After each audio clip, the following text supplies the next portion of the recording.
kibazo mu bisanzwe uravye ingendo n'imvugo z'umukuru w'igihugu bisigaye ari ibintu bitangaje bimaramaje, aho umukuru w'igihugu yubahuka neza na neza kuvuga yuko abarundi bamerewe neza, yuko amahera y'Uburundi afise agaciro, amahera y'Uburundi asumba amanyaburaya, asumba amadolari, yuko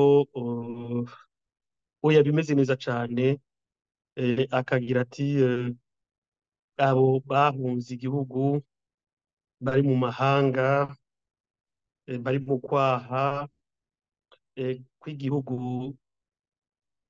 c'Urwanda, abo urumva aravuga ibintu vyinshi cane.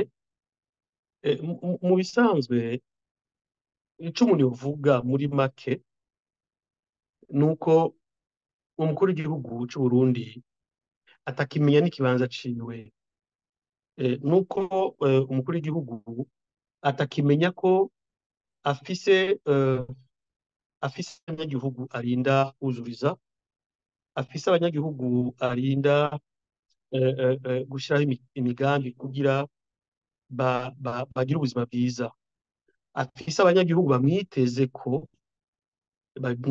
ivyiza kuko igihugu cacu kirabifise, bamwitezeko ivyiza vyinshi cane, mugabo ivyo vyiza niwe arinda kubikuramwo ivyotunga abarundi, ivyobaremesha, ivyotuma bagira bati nukuri dufise igihugu, dufise n'umukuru w'igihugu. Uno musi rero kuba yokoresha iyo mvugo kandi azi neza na neza ayo abanyagihugu bariko barabona, imyaka abanyagihugu bamaze basonza, bisigura ko ariko arabaca ku muvyimba kuko arazi ko bashonje, kuko arazi ko umurundi kugira aronke ico afungura uno musi bica kure cane, arira kwiruka cane, kuko arazi ko mu bantu bafise ibintu ariwe nkumbure mu Burundi abisigaranye, niwe afise ibintu, niwe afise ivyo afungura, niwe afise vyose, niwe afise ubutunzi bwose, kandi koko nivyo.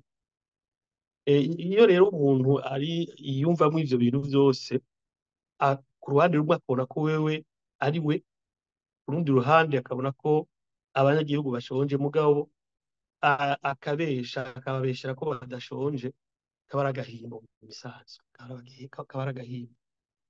Hama rero kubera uno munsi muri kino gihe bisa nuko umengo politike yiwe si politike itomoye, si politike ubona ko igamije kazoza keza canke iterambere.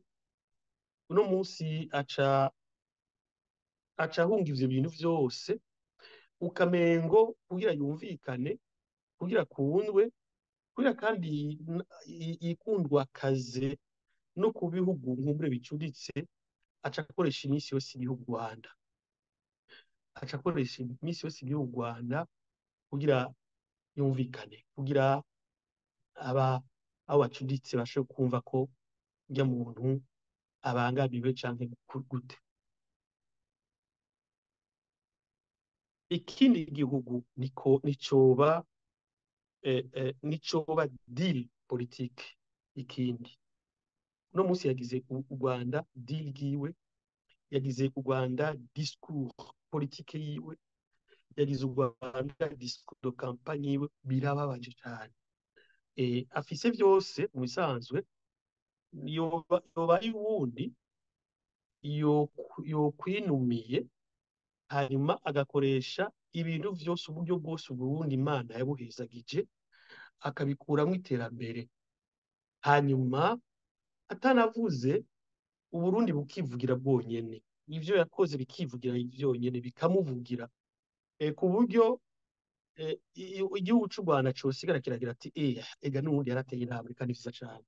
Donc rero umuntu nk'uyu, mukuru w'igihugu nk'uyu, birababaje, birateye isoni cane. Je nibaza ko arushe, reka tubivuge uko biri, nibaza ko arushe, akeneye akaruhuko gatonya nk'amezi 6, hanyuma afata umwanya wo kwisuzuma, asubire mu madisikuru yiwe yose kuva ashikira ubutegetsi, aze araraba aho yakosheje, aze araraba ati hagiya ntaco bivuze, hagiya narakosheje, hagiya ni sawa.